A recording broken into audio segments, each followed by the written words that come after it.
नमस्कार मैत्रिणींनो, श्री स्वामी समर्थ। माझ्या या चॅनलमध्ये तुमचं खूप मनापासून स्वागत आहे। यंदा वटपौर्णिमा कधी आहे जाणून घेऊया। शुभ मुहूर्त, महत्त्व आणि पूजेची पद्धत।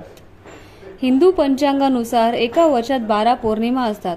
या 12 पौर्णिमापैकी ज्येष्ठ महिन्यातील पौर्णिमा म्हणजेच आपली वटपौर्णिमा म्हणून साजरी केली जाते। ज्येष्ठ महिन्यातील शुक्ल पक्षाची पौर्णिमा ही वटपौर्णिमा म्हणून मोठ्या उत्साहात साजरी केली जाते। या दिवशी सुवासिनी वटपौर्णिमेचे व्रत पाळतात आणि आपल्या पतीच्या दीर्घायुष्यासाठी ही उपवास करतात। वटपौर्णिमा हा सण वटसावित्रीच्या नावानेही ओळखला जातो। या दिवशी सावित्री आणि सत्यवान यांची पूजा केली जाते। आपल्या देशात पश्चिम भारतात हे व्रत ज्येष्ठ पौर्णिमेच्या दिवशी पाळले जाते, तर उत्तर भारतात वटसावित्रीचा उपवास ज्येष्ठ अमावस्येला केला जातो। यंदा ज्येष्ठ वटपौर्णिमा 21 जून 2024 रोजी साजरी केली जाणार आहे। यंदाच्या वटपौर्णिमेचा शुभ मुहूर्त तिथी आणि या वटपौर्णिमेचे महत्त्व काय आहे तर चला मैत्रिणींनो जाणून घेऊयात। वटपौर्णिमेची तिथी आहे। यंदा वटपौर्णिमेचा सण शुक्रवारी 21 जून साजरा केला जाईल।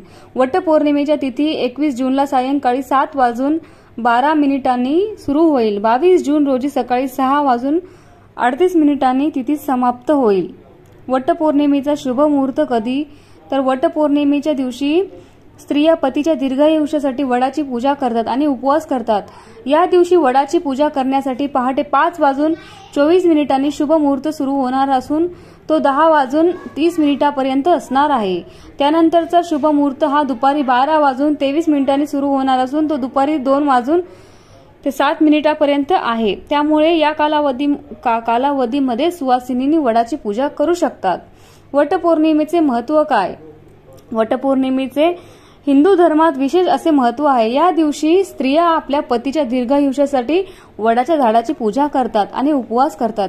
वडाच्या झाडामध्ये ब्रह्मा, विष्णू, महेश या त्रिमूर्तीचा वास असल्याचे मानले जाते। धार्मिक मान्यतेनुसार वटपौर्णिमेच्या दिवशी एका कथेनुसार वडाच्या झाडाखाली सावित्रीने आपल्या पतीला जीवनदान दिल्याचे सांगितले आहे।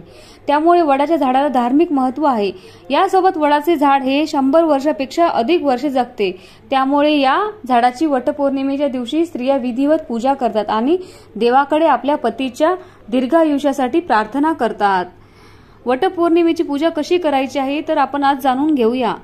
वटपौर्णिमेच्या दिवशी सुवासिनीने पहाटे लवकर उठून स्नान करावे। स्नान केल्यानंतर वटपौर्णिमेच्या व्रताचा संकल्प करावा आणि नवे वस्त्र किंवा पिवळ्या रंगाची साडी परिधान करावी। त्यानंतर 16 शृंगाराचा साज करावा। त्यानंतर वडाच्या झाडाची पूजा करण्यासाठी ताट तयार करून घ्यावे।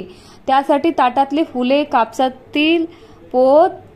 कापसाची पोत, अक्षता, हळदी, कुंकू, उदबत्ती, पांढरा दोऱ्याचा रीळ, मिठाई, आंबा, जांभूळ, करवंद, फणस इत्यादी फळे ठेवावीत।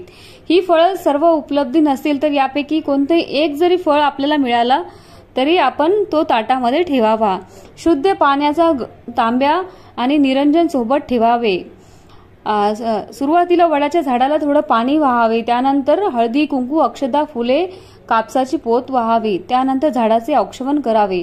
त्यानंतर पांढरा दोरा वडाला बांधून 7 वेळा झाडाला प्रदक्षिणा घालावी। पतीच्या दीर्घायुष्यासाठी मनोभावी प्रार्थना करावी। त्यानंतर विवाहित स्त्रियांना हळदी कुंकवाचे सौभाग्याचे लेणे देऊन त्यांचा आशीर्वाद घ्यावा। तर मैत्रिणींनो, अशा पद्धतीने आपण वटसावित्रीची पूजा करायची आहे। दिवसभर उपवास करायचा।